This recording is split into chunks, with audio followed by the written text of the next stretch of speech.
नमस्कार दोस्तों, स्वागत है आपका आज की हिंदी की क्लास में। तो आज की क्लास में हम 11वीं कक्षा की पुस्तक आरोह भाग 1 को रिवाइज करेंगे, क्योंकि जो केवीएस का एग्ज़ाम है पीजीटी हिंदी का वो 17 फरवरी को है। तो कोशिश करेंगे कि फटाफट से जो हमारी 11वीं 12वीं की एनसीईआरटी की पुस्तकें हैं उनको रिवाइज कर लें। तो बिना देरी के शुरू कर लेते हैं आज की क्लास। तो सबसे पहला जो प्रश्न मैंने लिया है मुंशी प्रेमचंद, क्योंकि जो पहली रचना है आरोह भाग 1 में मुंशी प्रेमचंद जी की ही रचना है, ठीक है। तो उसी से रिलेटेड ये पहला प्रश्न है। मुंशी प्रेमचंद जी का इनमें से एक नाटक नहीं है। तो इसका मतलब जो 3 तो नाटक हैं, एक नाटक नहीं है, तो वही आपको पहचान करनी है। तो सबसे पहले है करबला उनका नाटक है, संग्राम उनका नाटक है, प्रेम की देवी भी उनका नाटक है। लेकिन अगर हम बात करें गुप्त धन की, तो ये मुंशी प्रेमचंद जी का नाटक ना होके एक कहानी है, कहानी संग्रह कह सकते हैं आप। तो जो हमारा आंसर होगा ऑप्शन नंबर 4 यहाँ पे सही हो जाएगा, ठीक है। अगला जो प्रश्न है, मुंशी प्रेमचंद जी की कहानियों में कौन सी एक कहानी नहीं है, ठीक है, शामिल नहीं है।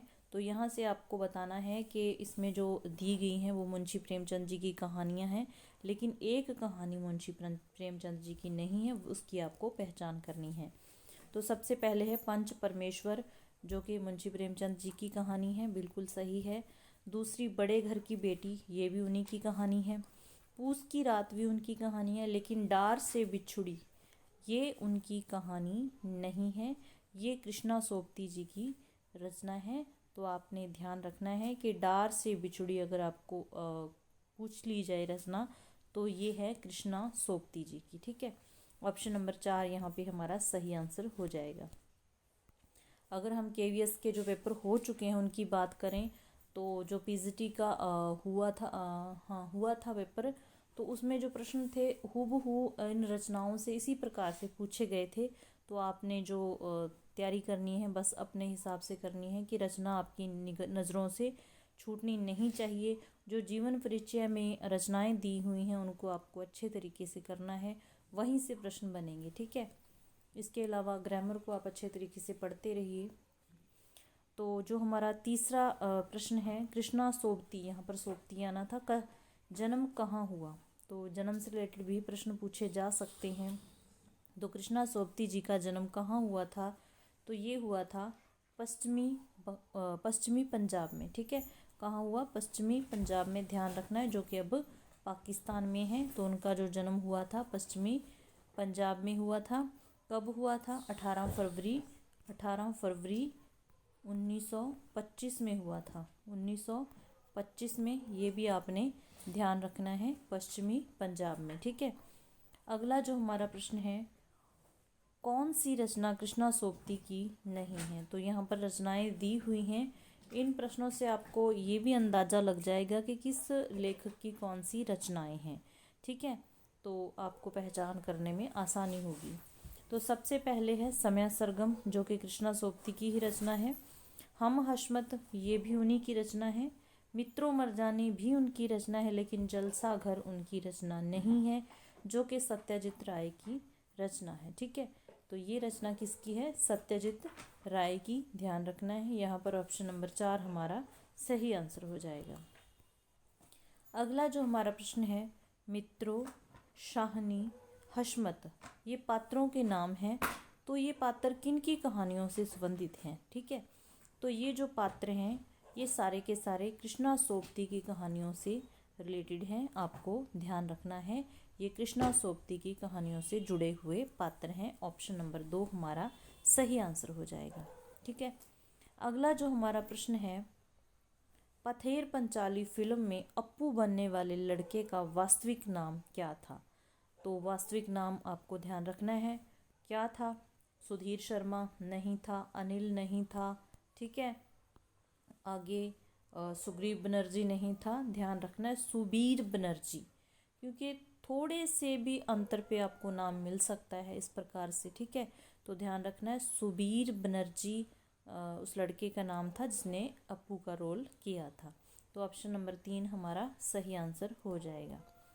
अगला जो हमारा प्रश्न है, अप्पू के साथ 2.5 साल पाठ का अनुवाद बांग्ला भाषा से हिंदी में किसने किया?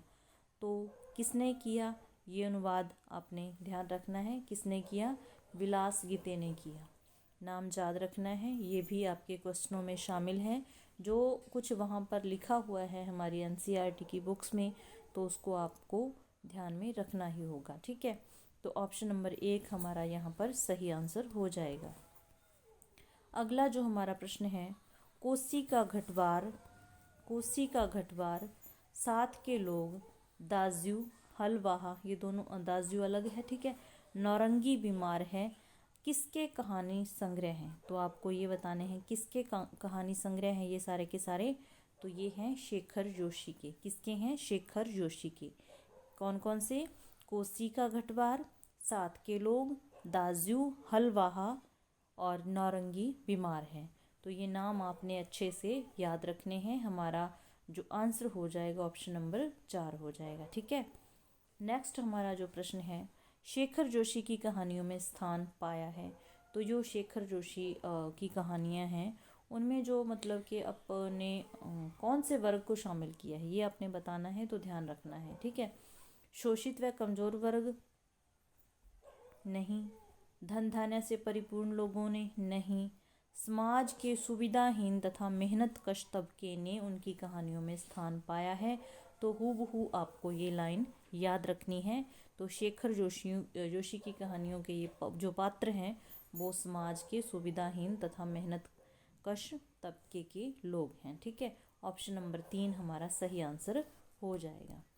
नेक्स्ट जो हमारा प्रश्न है, किन्नर धर्मलोक, पृथ्वी परिक्रमा, हिमाल यात्रा, बौद्ध निबंधावली आदि रचनाएं किसकी हैं?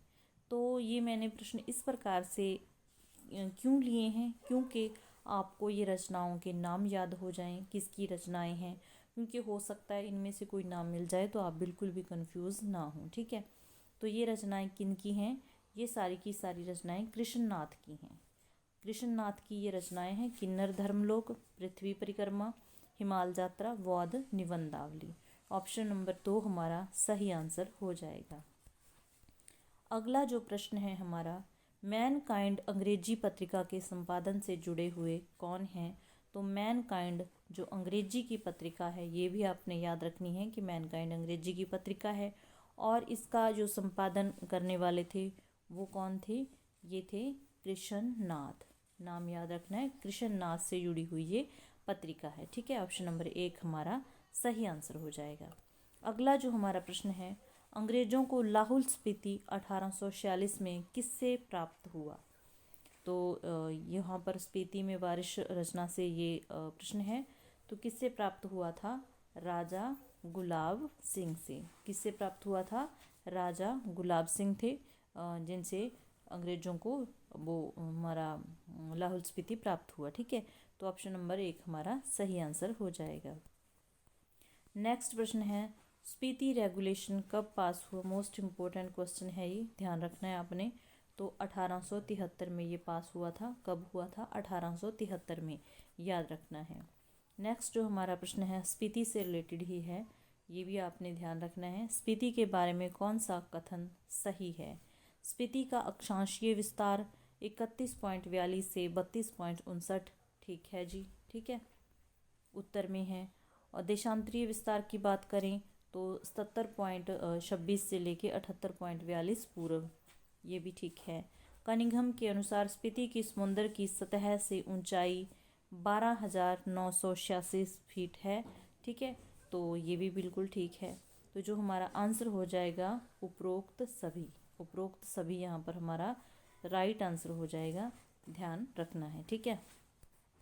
अगला जो हमारा प्रश्न है, स्पीति की मुख्य ऋतु कौन सी है? तो स्पीति की अगर ऋतु की बात करें तो मुश्किल में 2 ही ऋतुएं आती हैं, क्योंकि सर्दी ज़्यादा होती है, बर्फ़ पड़ी रहती है। तो कुछ समय बसंत रहती है, उसके बाद सारा साल शीत ऋतु रहती है। तो यहाँ पर जो हमारा आंसर हो जाएगा ऑप्शन नंबर 3 बसंत और शीत ऋतु, ठीक है। और फसल गेहूँ वगैरह जौ वगैरह की फसल वहाँ पर होती है, एक ही फसल होती है सीजन की, ठीक है। ये भी आपने ध्यान रखना है। यहाँ पर सही उत्तर हो जाएगा ऑप्शन नंबर 3। अगला जो हमारा प्रश्न है, मन्नू भंडारी जी का जन्म कब हुआ, तो मन्नू भंडारी का जन्म कब हुआ, ठीक है, 1931 में हुआ। अगर पूछा जाए कहाँ हुआ तो भानपुरा में हुआ, मध्य प्रदेश में, ठीक है, भानपुरा मध्य प्रदेश में 1931 में मन्नू भंडारी जी का जन्म हुआ था। राइट आंसर हो जाएगा ऑप्शन नंबर 2। नेक्स्ट प्रश्न है, निम्न में से कौन सी रचना मन्नू भंडारी की नहीं है, तो आपने ध्यान रखना है कि 1 इंच मुस्कान उनकी रचना है, त्रिशंकु है, आंखों देखा झूठ है।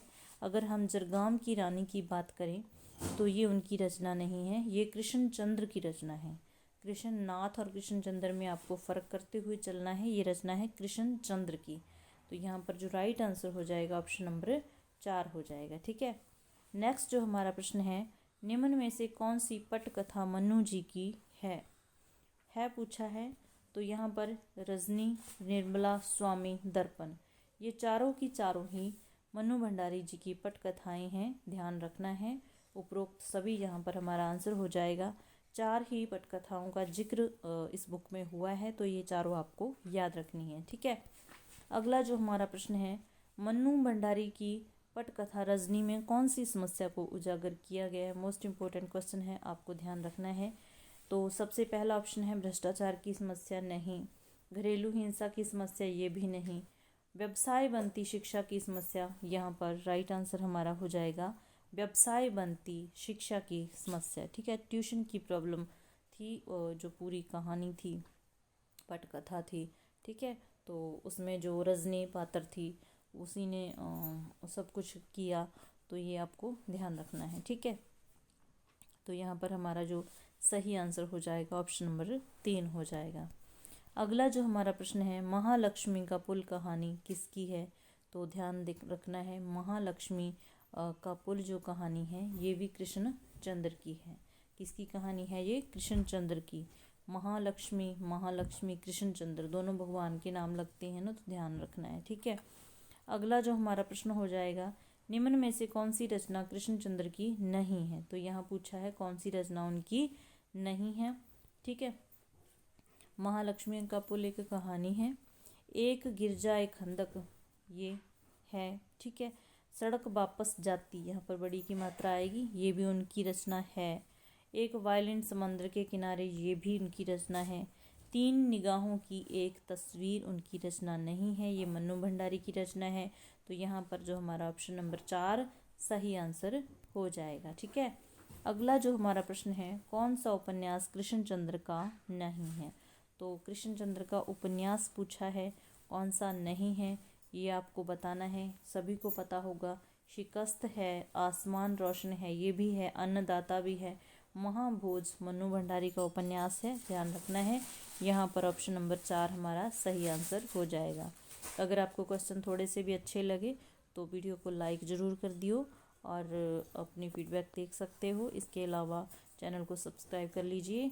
जो बच्चे HPSC की तैयारी कर रहे हैं तो हम लगातार तैयारी करते रहेंगे। कई बार कुछ प्रॉब्लम हो जाती है वीडियो ना दे पाने की, ठीक है, तो उसके लिए माफ़ी चाहती हूँ। तो हम कोशिश करते रहेंगे इसी तरह से, ठीक है। अगला जो हमारा प्रश्न है, भारत माता पाठ नेहरू जी के किस अनुवाद से लिया गया है, तो जो भारत माता पाठ है वो किस अनुवाद से लिया गया है, ठीक है। विश्व इतिहास की झलक, पिता के पत्र पुत्री के नाम, ये उन्हीं से ही संबंधित हैं, नाम याद रखने हैं। हिंदुस्तान की कहानी, हिंदुस्तान की समस्याएं, तो ये कहाँ से लिया गया है, हिंदुस्तान की कहानी, ठीक है। अनुवाद किया है हरिभाऊ उपाध्याय ने, हरिभाऊ उपाध्याय ने इसका अनुवाद किया, हिंदुस्तान की कहानी से ये लिया गया। ऑप्शन नंबर 3 हमारा यहाँ पर सही उत्तर हो जाएगा। अगला जो हमारा प्रश्न है, हिंदुस्तान की कहानी का हिंदी में अनुवाद किसने किया, वही प्रश्न आ गया है। तो जो अनुवाद करने वाले थे हरिभाऊ उपाध्याय ही थे, ध्यान रखना है, ठीक है। अगला जो हमारा प्रश्न है, आत्मा का ताप का अंग्रेजी से हिंदी में अनुवाद किसने किया, तो किसने किया, मधु बी जोशी ने किया। मोस्ट इम्पोर्टेंट क्वेश्चन हो सकता है आपके लिए, ध्यान दीजिएगा। तो ये थे हमारे आज की क्लास के क्वेश्चन। अगर क्लास अच्छी लगी तो लाइक कर देना। मिलते हैं नेक्स्ट वीडियो में, तब तक के लिए बाय, धन्यवाद।